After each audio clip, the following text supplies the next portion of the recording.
point is, you're dealing with something that would totally change the way the world runs. Back in 1993, I was invited by Lawrence Rockefeller to come out to his ranch with some spooks and some other folks, my intelligence friends, I'd say that lovingly. And, you know, I'm a country doctor in North Carolina at the time, rattling around in an ER, taking care of gunshots and shootings and heart attacks and all the fun stuff. And I get involved in this stuff, partially out of the fact that my uncle designed the lunar module, the thing that landed on the moon, took Neil Armstrong there. He was a senior project engineer at Grumman who designed that.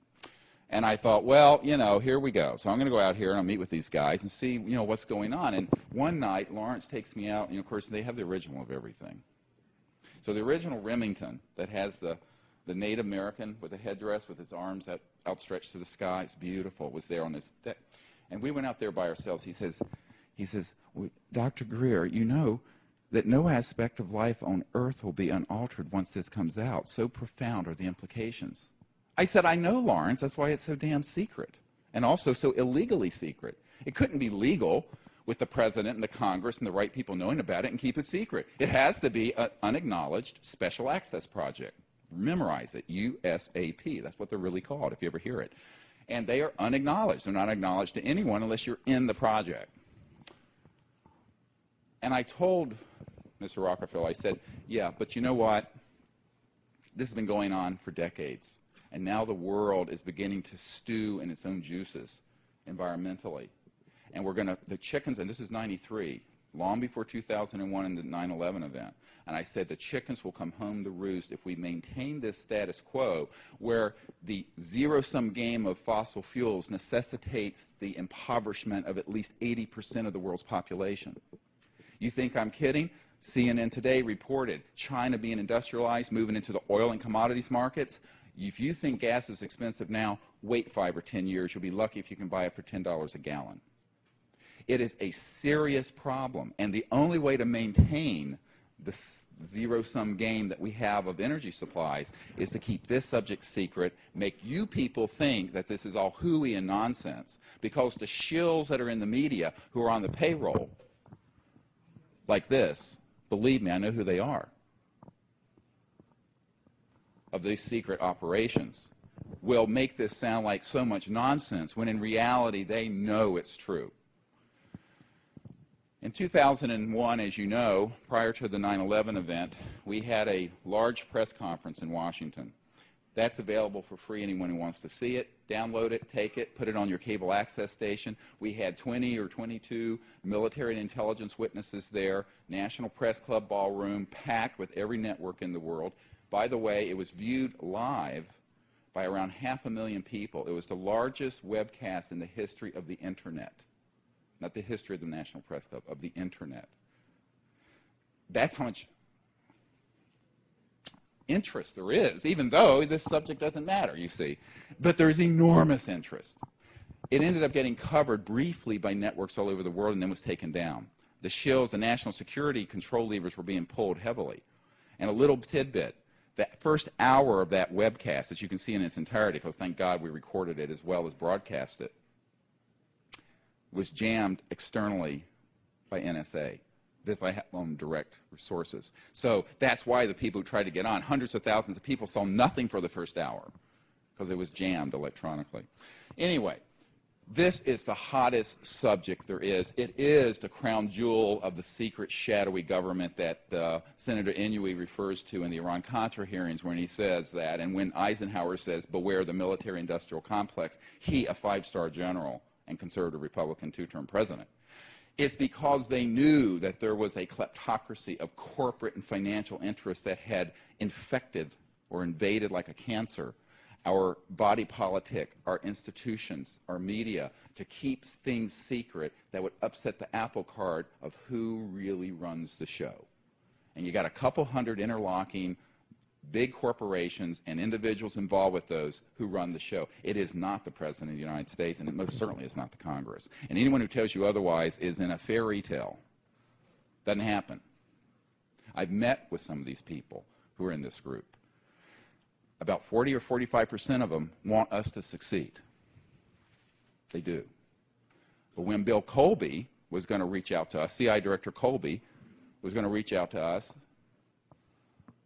to give us what we needed to succeed massively, they found him floating down the Potomac River the week that he was meeting with my board.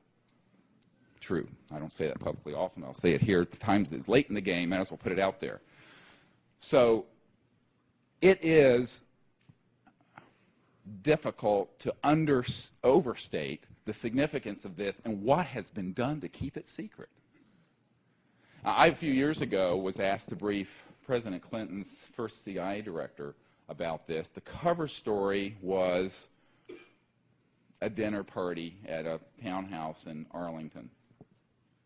And a guy who runs a think tank related to national security issues, who's good friends with the CIA director, said that this should happen. I said, well, what am I going to tell him? He says, and I have this in a letter. I can't release it because it's not my property, copyright laws, but I'll paraphrase what this good friend of the CIA director has told me. He says, the CIA director has made inquiries into this subject and knows he's being lied to and has received no information. This is a sitting director of Central Intelligence. And I laughed at first. I thought this had to be a ruse. It turned out he wasn't joking. This actually is the way it runs. And so I said, well, I'll come up there. So I got someone to cover my shift in the ER. My life is like this, crazy. And, I had 4 little kids, and we get a nanny, and so we go up because I had to have my wife there because the cover story is this 3 couples, you see. And I hate to say it, the wives were kind of props. Isn't that awful? Pigs. Haven't come as far as we think. Anyway, so anyway, my wife is the most saintly person in the world, actually, and we're having our 25th anniversary this year, and it's amazing. And she stuck with me through all this, and she's the only one on earth who knows what I've gone through.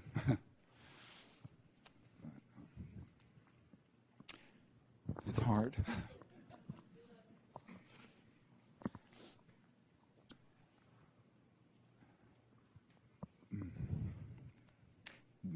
This meeting was hard because I was asked to put together the information for a CI director. I mean, it's like, what? I called this guy up. I said, you've got to be, can I say it? I said, you've got to be fucking kidding. I said, I'm a country doctor in North Carolina taking care of people in an ER. I said, you're asking me to come in with a satchel full of the evidence that we've collected? He says, yes, he's got to have it. And I said, well, what the hell is he going to do with it? He says, well, that's what we're going to talk about. Well, they ended up doing nothing. Because in this meeting, which lasted 3 hours, there's a lot of disinformation about that meeting. But the truth is, it went on for almost 3 hours. He was shaken to his core. He was extremely upset and angry.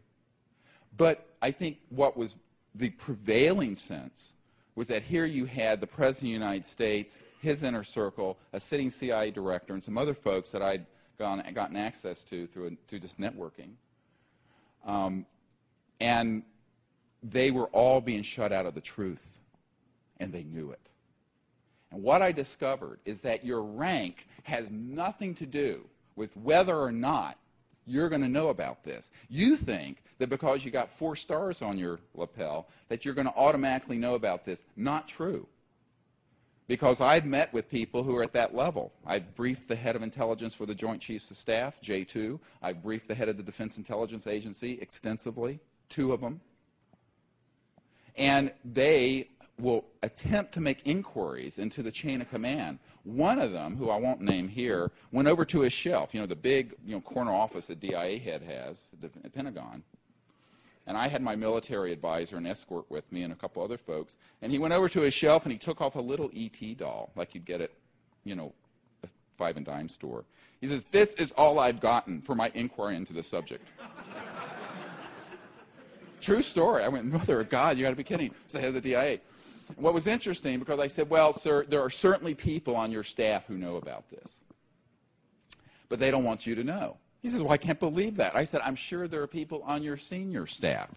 And there was a colonel sitting at the table, and his body language stiffened. And my military advisor, who's a former naval commander and very connected up in various circles, particularly unacknowledged circles, and I shared notes afterwards that that man is on the inside, and he's lying to the general. look,